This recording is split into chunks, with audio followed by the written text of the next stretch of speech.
95% از مردم یه سال بعد دقیقاً در همون جایی هستند که امروز هستند. تنها 5% تغییر میکنن. میخوای جزء اون 95% باشی یا آماده‌ای که زندگیتو متحول کنی؟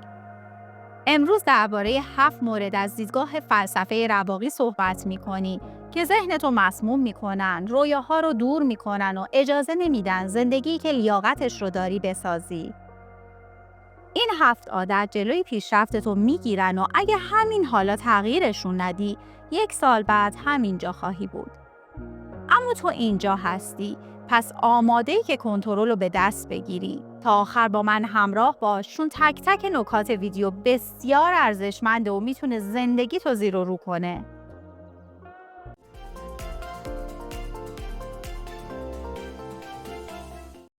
آدما جوری زندگی میکنن که انگار یه عمر بی‌پایان جلوشونه. هی میگن فردا شروع میکنم، هفته دیگه تغییر میکنم، وقتی حسش بود منظم میشم. اما فردا یه دروغه، یه بهونه خوشرنگ و لعاب که ضعف تو گوشت زمزمه میکنه. اینکه عجله نکن، وقت هست. چند بار شده که بگی از شنبه رژیم میگیرم، از فردا ورزش میکنم، از ماه بعد شروع میکنم به پس انداز کردن، اما اون فردا هیچ وقت نمیرسه. مارکوس اورلیوس میگه شاید همین الان وقت رفتن از این دنیا باشه، پس هیچ بهونه‌ای برای اتلاف وقت وجود نداره. کاری که لازم انجام بدی، انجام بده. منتظر فردایی که وجود نداره نباش. پس بذار این فکر تعیین کننده ی حرفات، کارات و افکارت باشه. کسی که به فردا دلخوشه، آخرش با یه عمر حسرت از دنیا میره.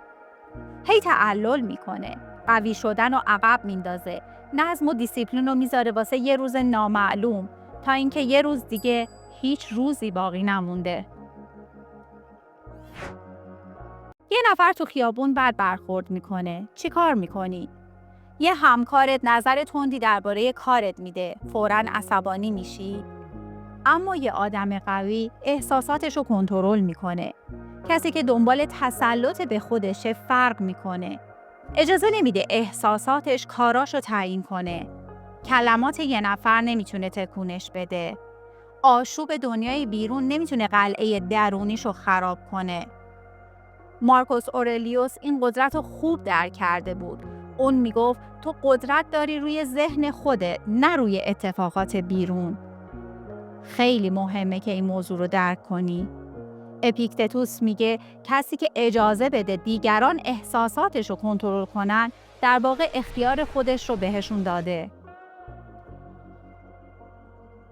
راحتی یه زهر کشنده است که بیشتر افراد دنبالش میگردن. قدرت تو سختی شکل میگیره، انضباط تو دل مشکلات تراش میخوره، ذهن تو رویارویی با موانع تیز میشه. سنکا از این ضعف بهمون هشدار داده بود.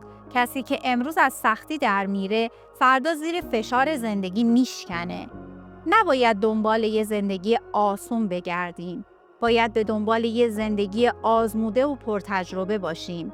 یه زندگی که مجبورت کنه رشد کنی و رشد در راحتی اتفاق نمیفته. سنکا میگه اگر میخوای قوی بشی، باید سختی رو بپذیری. چند بار خواستی یه کاری رو انجام بدی، اما ترسیدی که بقیه چی میگن؟ آزادی واقعی از لحظه شروع میشه که دیگه نیازی به تایید دیگران نداری. تا وقتی که ارزش خودتو به نگاه بقیه گره بزنی، همیشه زندانی نظرات اونهایی هستی که حتی مسیر خودشون رو هم نمیشناسن. سنکا میگه کسی که به دنبال تایید دیگران است، خود را برده آنها کرده است. زندگی تو، مسیر تو و رویاهای تو نباید به قضاوت دیگران وابسته باشه. قوی ترین انسان ها اونهایی هستن که راه خودشونو میرن، حتی وقتی هیچ کس اونها رو درک نمیکنه. پس از امروز دست از جلب رضایت همه بردار و شروع کن به زندگی برای خودت. اپیکتتوس میگه آزادی یعنی این که از تایید دیگران بی‌نیاز باشی. زندگی کن، نه برای تایید بقیه، بلکه برای رضایت خودت. همه ما بارها گفتیم اگه اون روز فلان کارو میکردم الان زندگیم فرق داشت. اما این فکرها چی رو تغییر میدن؟ هیچی. چند بار شبا بیدار موندی، گذشته رو مرور کردی و آرزو کردی که ای کاش میتونستی به عقب برگردی. حسرت گذشته مثل یه زنجیر نامرئیه که هر قدمی که به جلو برمیداری تو رو به عقب میکشه. اما حقیقت تلخ و زیبا اینه که گذشته تموم شده، قفل شده و هیچ فکری در دنیا نمیتونه اونو تغییر بده. مارکوس اورلیوس میگه به گذشته فکر نکن، به چیزی فکر کن که الان میتونی تغییرش بدی. اون همینطور میگه زندگی ما چیزیه که ذهنمون به اون شکل میده. اگه ذهنتو تو گذشته زندونی کنی، آینده‌ای برات قابل تصور نیست. اما اگه همین لحظه رو بگیری و با تمام قدرت برای ساختن فردایی بهتر استفاده کنی، دیگه هرگز نیازی به حسرت نخواهی داشت. پس به جای اینکه در ای کاش ها غرق بشی، از خودت بپرس چه چیزی رو همین الان میتونم تغییر بدم؟ زندگی در حال گذره و تو هنوز فرصت داری که از نو شروع کنی. بلند شو، تصمیم بگیر و آینده‌ای بساز که روزی به اون افتخار کنی، نه حسرت بخوری. تمرکز کن روی چیزی که الان میتونی انجام بدی.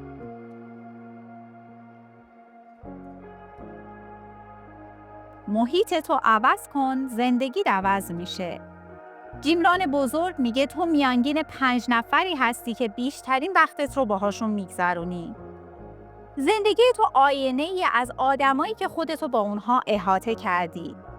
شاید فکر کنی که دوستا تأثیر زیادی رود ندارن، اما حقیقت اینه که اونها یا تو رو بالا میکشن یا آروم آروم غرقت میکنن. زنو بنیانگذار فلسفه رواقی میگه بهتر تنها باشی تا در جمعی که روحت را مسموم میکند. چقدر از رویاهاتو کنار گذاشتی فقط چون اطرافت پر از کسایی بوده که باور نداشتن موفق میشی؟ چند بار خواستی تغییر کنی اما حرفای مایوس کننده دوستای اشتباه تو رو به عقب کشوندن. زندگی کوتاه‌تر از اونیه که وقتتو با افرادی تلف کنی که تو رو در گذشته نگه می‌دارن.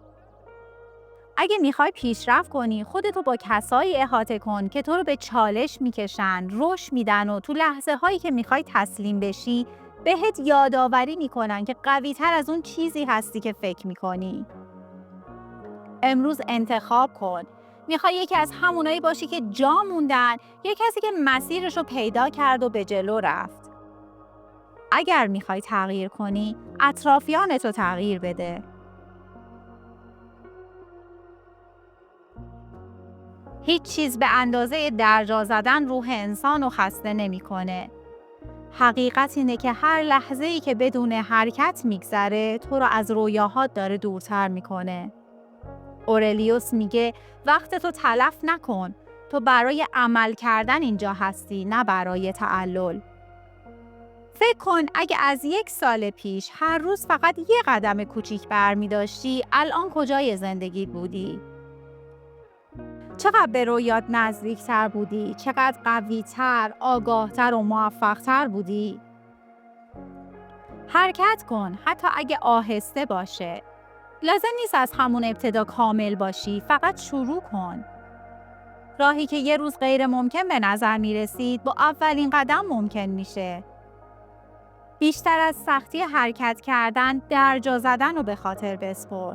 چرا که هیچ چیز دردناکتر از دیدن زمان از دست رفته نیست. بلند شو، خودتو از این سکون بیرون بکش و اجازه نده زندگیت قربانی تعلل بشه. آیندت همین امروز ساخته میشه. اگه این موضوع برات آشناست، حتما ویدیوی غلبه بر تنبلی رواقیون رو ببین. این ویدیو راهکارهای عملی بهت میده که چطور از این دام فرار کنی. وقتش رسیده که تصمیم بگیری. 1 سال بعد وقتی به امروز نگاه میکنی، دوست داری چه احساسی داشته باشی؟ حسرت اینکه بازم درجا زدی یا افتخار اینکه خودت رو تغییر دادی؟ مارکوس اورلیوس میگه زندگی کوتاه‌تر از اونه که اونو صرف تعلل کنی. حقیقت اینه که هیچ کس قرار نیست بیاد و تو رو نجات بده. هیچ معجزه‌ای، هیچ فرصت طلایی از راه نمیرسه. تنها کسی که میتونه تو رو تغییر بده خودت هستی. همین الان یه تصمیم بگیر. کوچیک باشه، بزرگ باشه، مهم نیست. فقط حرکت کن. تو قرار نیست فرد معمولی باشی که تو زندگی گیر کرده. وقتش رسیدی که بلند شی، اقدام کنی و خودتو به نسخه‌ای از خودت تبدیل کنی که همیشه آرزوشو داشتی. پس حرکت کن قبل از اینکه زمان ازت جلو بزنه.